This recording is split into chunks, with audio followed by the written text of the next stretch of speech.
Mike, National Signing Day, Penn State's guys have signed the dotted line. There was rumors, is everybody going to keep this class together? And as a Penn State fan, I was hoping they would. And you were up at a press conference. That's rare. I mean, this is new. Joe Paterno didn't do press conferences no, he did not. Talk about his signings.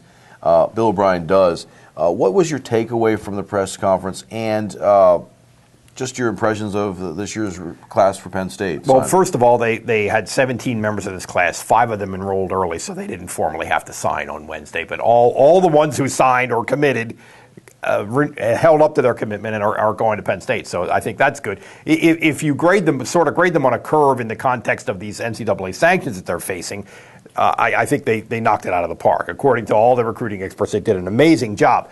However, Ohio State and Michigan did an amazing job nationally compared to every program without sanctions. So it looks like just in terms of raw talent and volume of talent, they're continuing to get farther and farther behind Ohio State and Michigan. So they're going to have to outcoach it. They're going to have to be really smart. They're going to have to be right about kids. They can't afford to be wrong. And just the standards are a little bit higher. The frustration for me is these sanctions, because I know there were several guys that were 4-star recruits that had committed to Penn State last spring and decommitted and went elsewhere. Ross, who went to Michigan, no doubt they lost some. No doubt they lost some purely because of the sanctions. And O'Brien said that to you, correct? Yep, absolutely. Are there any sleepers in this group that they've gotten that did sign with Penn State for football that we should be watching for? A couple potentials. There's a wide receiver from Virginia named Deshaun Hamilton, who they think is kind of an under-the-radar guy, kind of has enough size to be a possession, tough guy receiver, and also has enough speed to be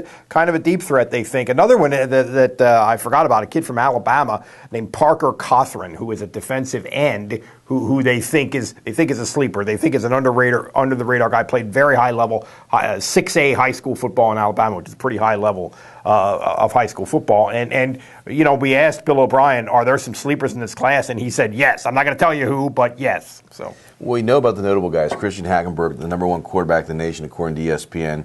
Adam Brenneman was the top tight end. He got hurt this year, so he's 1 or 2.